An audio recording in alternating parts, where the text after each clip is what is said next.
Howdy, y'all. This is the one-legged fitter. I'm out walking my dog. Well, letting him do the walking right now.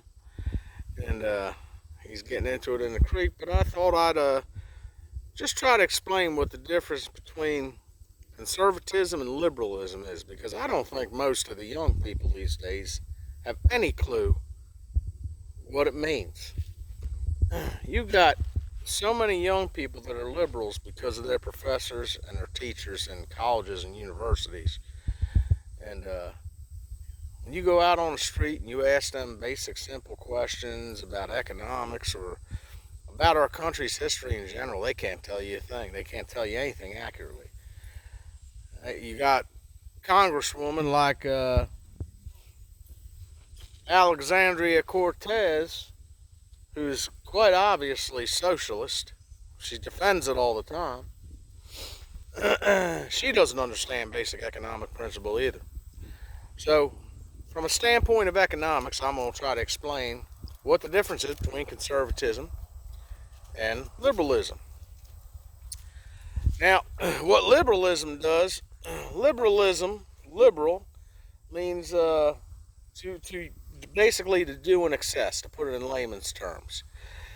Liberalism doesn't care if they have the money to do something. They're going to keep on taxing you and taking more of your money to try to pay for things that they want to do beyond what they're trying to do already, for things that aren't paid for. In other words, let's just say you've got a credit card and you decide, okay, I want to go buy some stuff on my credit card. Well, you go out to the store and you buy stuff on the credit card. Next thing you know, your credit card's maxed out. Well, you don't have a job that's making enough money to pay that off with your other expenses. So, what do you decide to do? Well, okay, I'll just go get another credit card because all these banks are mailing me these credit card offers in the mail. I'm pre-qualified. I'm pre-approved. So you go and you get another credit card to pay off that credit card. So now you're paying off that credit card, but you still want other stuff. So you go and get another credit card. Now this is all money you ain't got to begin with. That's why you're getting credit cards.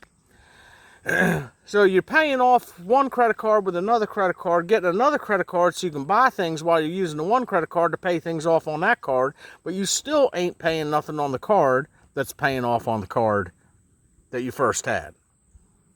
Okay? You are living outside your means, and that's what liberalism is economically. You're living outside your means. You're allowing the government to continually raise the budget to pay for things, their little pet projects, because they want everybody on welfare. They want everyone dependent on you, like the credit card company wants you dependent on their credit card. You sign an agreement with them, you have to pay it. They want you to constantly have a balance on your card so they can keep collecting interest and making it harder and harder for you to pay off, just like our deficit. The Democrats keep on running all these welfare programs, and they want you to pay for it. It's not them paying for it, it's you paying for it. It's the working class is paying for it, whether you like it or not. Now you go and you look at conservatives. Now conservative means, in layman's terms, that you're a little more thrifty with your money, okay? So conservatives want small government, unlike liberals who want big government, okay? Conservatives want small government. That's what the founders had intended. They don't want the government controlling everything. They don't want spending out of control. Now conservatives, in the same situation as the liberal, the conservatives got a credit card, and once in a while wants something, buys it, makes sure he pays that credit card off. If he can't pay that credit card off with the money that he's got coming in, the conservative don't buy nothing else on that credit card. It's really that simple. So that's the simplest way I can describe from an economic standpoint what the difference is between liberalism and conservatism. Liberals want to keep on spending and spending and spending money, whether you got it or not. I mean, you people have to understand that a government can't just keep printing money. They can't just keep printing money. Venezuela did that, and inflation went sky high. If you keep printing money, you devalue what your actual currency is worth. You have to have it balanced out. Conservatives want smaller government. They want the government to be less intrusive on your lives. And for everybody that's going to scream and holler about, yeah, but the rich getting tax cuts and this, that, and the other thing, let me tell you something. That's also basic economics. I ain't ever gotten a job from a poor person. Okay? It's the people that become successful and have become rich. Okay? Our country, our freedom allows us to become as successful as we want to become. And nobody should sit there and tell us that, well, you're getting paid too much. It ain't none of your business how much I'm getting paid. If you played the lottery and you won $300 million, you want the government coming in and saying, well, we're going to take 60% of your winnings because there's people that didn't play the lottery, and they should be able to share in that. It ain't fair. Or you come up with this great new idea. You know, you're the next Steve Jobs or the next Tesla, and you come up with this fantastic idea that makes billions of dollars a year. You want the government coming in and just taking that money? Because someone who ain't earned it and had nothing to do with your project and your idea deserves to have some of that? It don't work that way. But I'm just tired of that, especially when people are attacking the rich folks. I'm not rich by any means. You know, I work hard for a living. I'm a union pipe fitter. I travel the country. If there ain't no work in my jurisdiction, you know, or in the area that I live, because my jurisdiction is actually up in New Jersey, but I live in Tennessee. But if there ain't no work in Tennessee, I'm traveling all over the country to wherever the work is, and that's what I do. And I work at the plants, you know, that are hiring. It's that simple. I get off my damn ass and I go to work, and I work a lot of hours. And when it dries up in that area, I move on to the next area of the country that's got work. It's real simple. You got to get off your ass, and you've got to want to better yourself and want to make a better life for yourself. You can't sit there and rely on other people to, let you sit back and play your Xbox at home and whine and cry about how, well, I'm never going to make it out of here. I'm never going to get out of this town. You know, I just ain't going to make it, you know. You got to stay in school, get your high school diploma at the very least. And if something happens where you can't do that, then you go back, you get your GED. You can get your GED for free. You ain't need to pay nobody to get a GED. There's places that a lot of counties do where they'll give you the GED classes for free.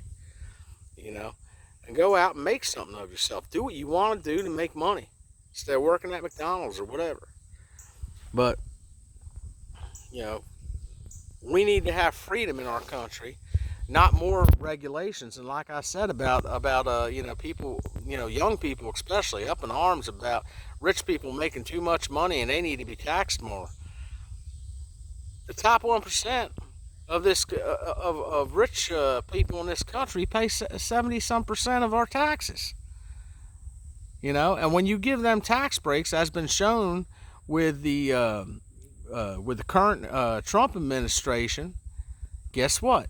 All of a sudden, there's more jobs available because they've got more money to spend for projects and opening up new departments or whatever and hiring more people, and they increase the pay because they can afford to. It's basic economics. You're not going to get a job from a poor person. Anyone who gives you a job is someone who's become successful, and they should not be taxed in oblivion because of it. You lower their taxes, you get the work, you get a better rate of pay. Liberals screaming and hollering, of course, again, about, oh, we need $15, $20 an hour minimum wage. Are you out of your mind? Look, man, let me tell you something. I've said this for years now, every time this stupid wage thing comes up. Ain't nobody working at McDonald's deserves to be getting $15 an hour KFC, Burger King, flipping burgers, rolling your order out at Sonic Drive-In. You don't deserve $15 friggin' an hour. Those are not supposed to be career jobs. Now, I know that on the signs when they're hiring, they say, start a great career at McDonald's. No. If that's all that you think of yourself, if you think so lowly of yourself that all you want to do, your dream is to work behind the counter at McDonald's for the rest of your life, well, I feel sorry for you and there's nothing I can do to help you. Okay? Those are stepping stone jobs. Those are not jobs that you're supposed to be getting paid $15, $20 an hour for. You want to get $15, $20 an hour, you do what I do. You go into a union and you go and work. I mean, you can go in any laborer's hall. Any laborer's hall in the country. That's the easiest union you'll ever get into. You walk in and say, I want to be a laborer. If they got work, they're going to send you out to work. You're in a union. Boom. Just like that, you're making about $15 an hour just about anywhere in the country. Of course, you work up north, certain areas, you're going to be paid. You're going to get a lot more money. You're going to get a lot more money than that. I mean, down here, I'm working in Alabama right now as a union pipe fitter, and we're making over $30 an hour. Now, I go up north to my jurisdiction, I'll be making like $46, $47 an hour. There's other places I've been making $50 an hour. Plus the benefits go along with it, the package, the health care and all that stuff.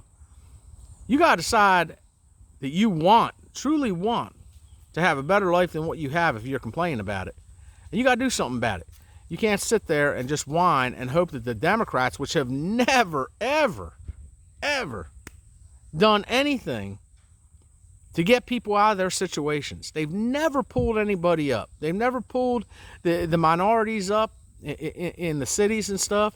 Oh yeah, they're great at riling them up. They'll rile them up playing the race card and having this fake outrage on TV and everything. But they will never and have never pulled America up from the bottom. Never done it. It's you got to start waking up. And I plead to, I am so happy to see more and more of the minorities in this country coming out and walking away from the Democrat Party. Now, before anybody makes any assumptions, because I know people already said, well, he's union, he's working in construction, he's a Democrat. No, I'm not a Democrat. Whoa, then he's a Republican. No, I ain't a Republican neither. Okay, Republicans and Democrats, they're two wings on the same bird. Right now, in present day, Republicans are the lesser two evils. I am a constitutionalist. I would love to see an independent in office. It just ain't happening right now. In all reality, Donald Trump actually is an independent because he wanted to run on an independent ticket, but he knew that he wouldn't be voted president unless he went on one of the two parties. So he went with the Republicans, which are closer to what independents are anyway. Less government. And he proved me wrong. I definitely didn't support Hillary because she's crooked as all hell. I didn't support her because of her behavior with Benghazi and the lies and all that stuff. I mean, she's just, all she is a power-hungry shrew that's trying to make the Clinton family the next Kennedy family, like they're the golden age of Camelot or something. I did not support Donald Trump. I didn't support him either.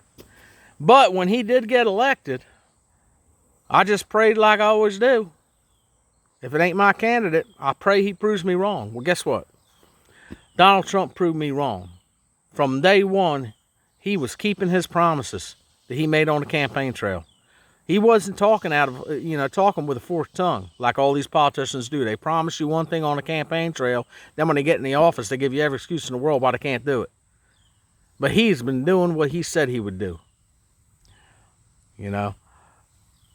I mean, you've got the man's doing what he's going to do. He's going to win in 2020. There ain't no doubt about it. It's going to be a landslide. I really believe it because I'm looking at these Democratic candidates and I'm like, you got to be kidding me.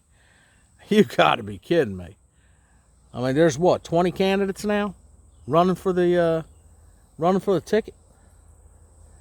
But it ain't gonna happen.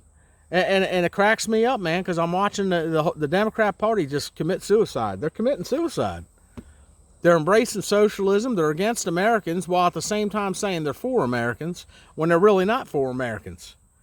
If they're for Americans, they'd be working with the president and working with the other side to secure our borders. They wouldn't be stealing money like down in Baltimore. I mean, I'm not saying for sure Elijah Cummings was stealing money, but come on, everybody. We've all seen it. You can't trust politicians. I'm talking career politicians. They're career politicians not because they want to do good for the country. They're career politicians because they want power. They are drunk on it. They really, truly believe they are your leader. They're not our leaders. They work for us.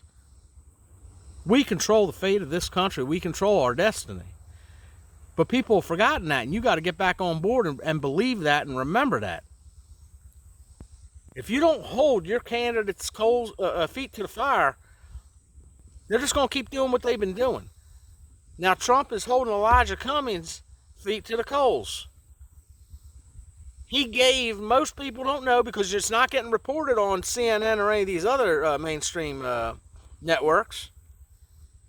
He literally gave, in federal grants, Elijah Cummings' district in 2018. It was either $15 or $16 billion. And yet Baltimore still has those crappy ass sections like it does with people living in rat and roach infested areas. Kids running around in that filth. Are you kidding me? All right, we all know. Don't act like you're all outraged and Trump's a racist for bringing it out.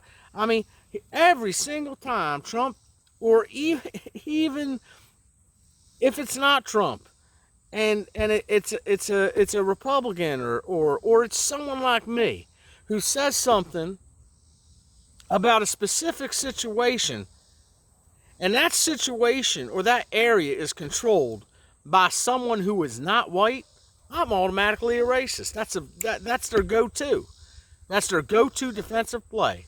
Racist. He's calling out so-and-so, and that happens to be a person of color.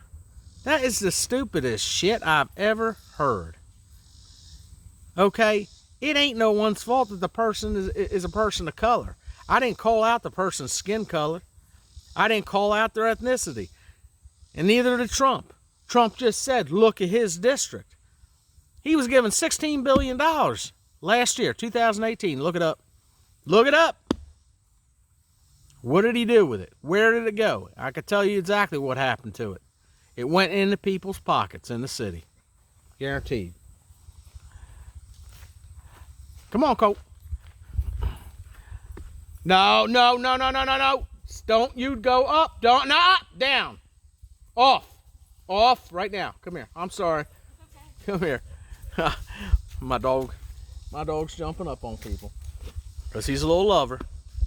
But anyway, you got to start holding these politicians to their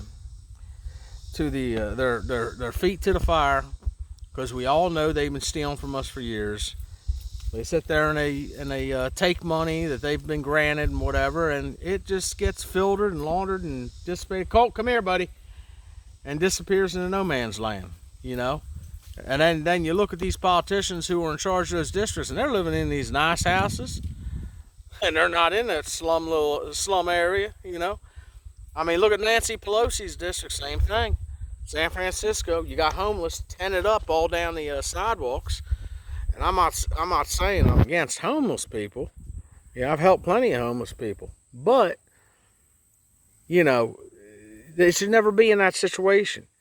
With the billions of dollars that politicians ask for every year, especially Democrats, for their districts to do this and do that, why aren't they using the money for what it was intended for? Why is there no difference? Why do things keep getting worse? All I ask everybody is just think for yourself. For God's sake, don't believe something because a celebrity said it. Celebrities are wrong just about 100% of the time. Okay? Don't believe celebrities. They live in fantasy land to begin with. They don't live in the real world. They live in a fantasy land where everything's provided to them. They don't even control their own finances, for God's sake. And that's why you see so many has-been celebrities coming up on True Hollywood Story, 20 years later, what happened to so-and-so? Oh, well, his accountant, blah, blah, blah, invested money bad, and, he wasn't paying attention, whatever. You can't trust celebrities, and you definitely cannot trust the mainstream media. You have to research candidates yourself. You have to judge people by their merit. You have to judge people by who they are. You can't just sit there and start calling people names because the mainstream media and some celebrities are saying it. It's the stupidest thing in the world. At this point in our history right now, and this is no lie, if you are white, no matter what you do, you are racist. If you say one thing that's critical of someone of color, whether it's a politician or somebody who did something bad, you're a racist. You could be marching with Black Lives Matters today, and then tomorrow, even though you march with Black Lives Matters and supporting their cause, you could say something against Ilhan Omar. Oh, you're a racist. Oh, wait a minute, I was just marching with Black Lives Matter. Oh, no, you're a racist. Now, that's what my point is. You got so many white people now that are on their constant apology tour for slavery. Look, it was a bad thing to happen. It was a legal trade at the time. We weren't the only country doing it. Should we have done it? No, we shouldn't have done it. Okay? But you know what? Do your research. Find out where slavery was created. And find out where them slaves came from. We didn't go and steal nobody from Africa. Okay? They were offered to trade for goods that we had. Okay? Now, I'm not going to get on that right now because that's a whole nother story, another history lesson. But anyway, I'm out of here. My dog has got his tongue hanging out and trying to cool down. He's going back down into the creek, and I got to watch him. So, I'll see y'all later.